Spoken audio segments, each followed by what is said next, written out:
you cannot speak. Okay. Good. I'm kidding. Thanks. They told us we weren't talking, but they gave us microphones. True. But I'm very clear about this, actually. Well, guys. This movie came at, I don't know, kind of just the perfect time. It was after season 1 of Euphoria. And I was looking for a movie, and the script came along, and I started trying to read it, and I was like, whoa, I need more context. And then I watched Tillman's first film, Lose.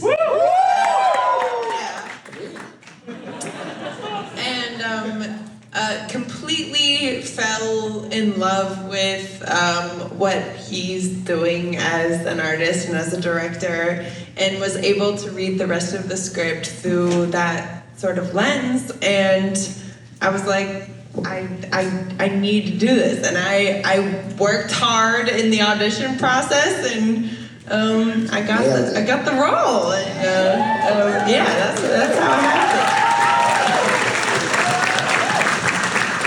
So, Tillman, where did this idea come from? How long has it been brewing in your brain?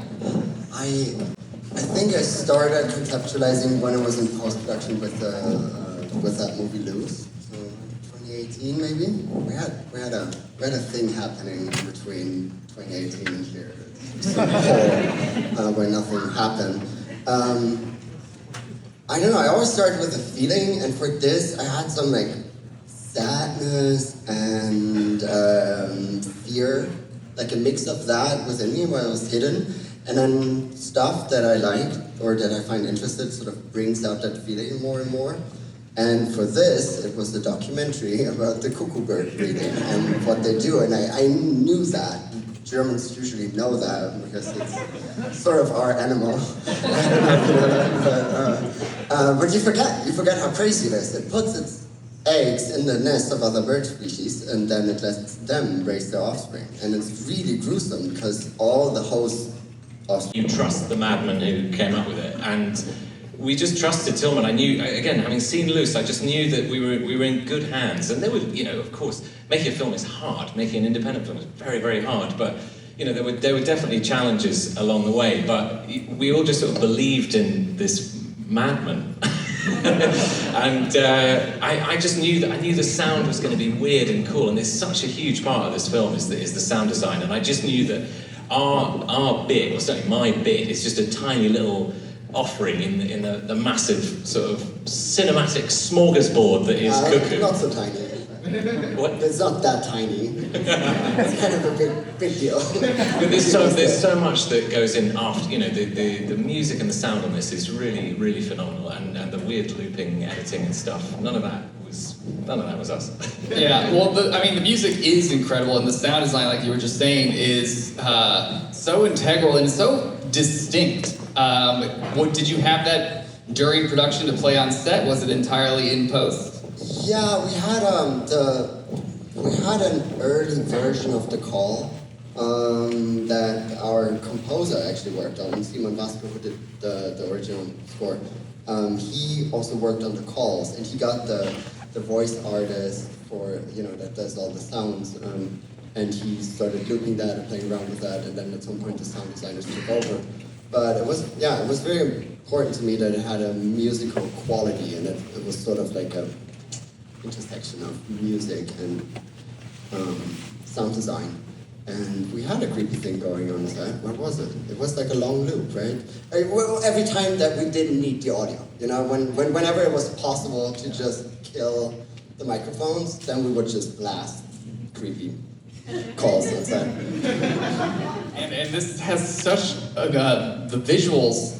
There's certain moments, the bicycle moment. Anytime it cuts to even just the extreme close-up of a throat. Like the way that you shoot this movie, and then particularly once you see the side effects and it's doing the double vision, were those things that you immediately knew you wanted to get while writing the script, or what stage did you design all of that? Yes. Most of it, yes. Most of it was in the script. The shakiness was an idea by our cinematographer, and we had to create more shakes in post, but some of them are real, and they are done with a mirror.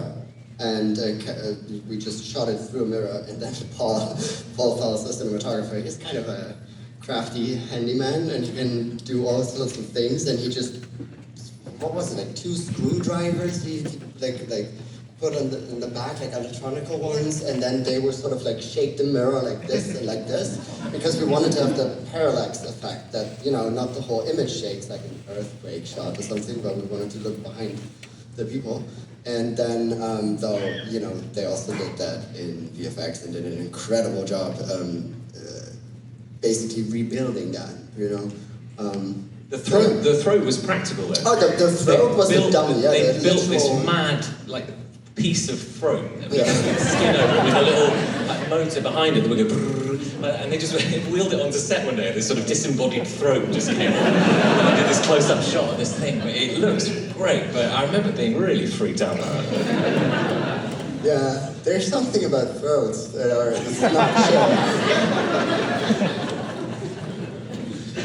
And so we only have time for one more question, so I'm just gonna kind of keep it a bit general. In like 10, 15 years from now, because I think this movie's gonna be a classic, what do you hope that you won't forget about a day of making it? Like, what do you hope is your first memory when you look back on the production of this, like 20 years from now?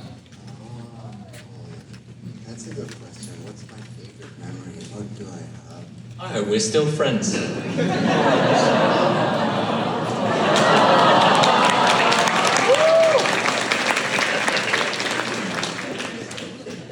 That's a great place to end it on.